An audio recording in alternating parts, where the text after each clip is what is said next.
Hello guys, ഇന്ന് resin ആർട്ടിൻ്റെ video ആണ്. ശരിക്കും പറഞ്ഞാൽ ഈ വീഡിയോക്ക് കുറച്ച് മാസങ്ങളുടെ പഴക്കമുണ്ട്. ഇതുപോലെ എഡിറ്റ് ചെയ്യാണ്ടും വോയിസ് ഓവർ കൊടുക്കാണ്ടും ഒരുപാട് വീഡിയോസ് എൻ്റെ ഗാലറി ഇപ്പോഴുണ്ട്. എന്താണെന്നറിയില്ല, വീഡിയോ എടുക്കാൻ ഇത്ര മടിയൊന്നുമില്ല, പക്ഷേ എഡിറ്റ് ചെയ്യാനും പോസ്റ്റ് ചെയ്യാനൊന്നും ഭയങ്കര മടി. പിന്നെ സ്റ്റോറേജ് ഫുള്ളാകുന്നതിൻ്റെ നോട്ടിഫിക്കേഷൻ കാണുമ്പോൾ സാഹചര്യത്തിൻ്റെ സമ്മർദ്ദം മൂലം നമ്മളത് തന്നാലെ എഡിറ്റാക്കി പോകും, അല്ലെങ്കിൽ പോസ്റ്റ് ചെയ്തു പോകും. പിന്നെ ഈ ഒരു വർക്ക്, ഇത് വാലൻറ്റൈൻസ് ഡേക്ക് കിട്ടിയ ഫ്ലവർ പ്രിസർവ് ചെയ്യണമെന്ന് പറഞ്ഞിട്ടായിരുന്നു കസ്റ്റമർ പറഞ്ഞത്. ഫുള്ളായിട്ടായിരുന്നു പ്രിസർവ് ചെയ്യേണ്ടത്. മോഡൽ മൂപ്പരനെ അയച്ചതുകൊണ്ട് എനിക്ക് കാര്യങ്ങൾ എളുപ്പമായി. ഇങ്ങനെ ഒരു ഫ്ലവർ ഫുള്ളായിട്ട് പ്രിസർവ് ചെയ്യുന്ന സമയത്ത് ഈ ഫ്ലവർ എന്ത് ചെയ്യാം, ഒന്ന് റെസീനിൽ കുറച്ച് സമയം ഡിപ്പ് ചെയ്ത് വെക്കാം. എന്നിട്ട് അതിൻ്റെ ഉള്ളിലേക്കുള്ള റെസീൻ എത്തിയതിന് ശേഷം മാത്രം വർക്കിന് യൂസ് ചെയ്യാം.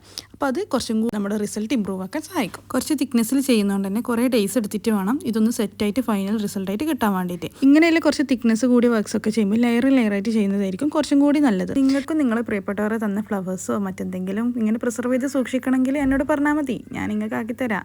അപ്പോൾ ഇതാണ് ഫൈനൽ ലുക്ക് വരുന്നത്. എങ്ങനെയുണ്ടെന്ന് കമൻറ്റ് ചെയ്ത് സപ്പോർട്ട് ചെയ്യണേ.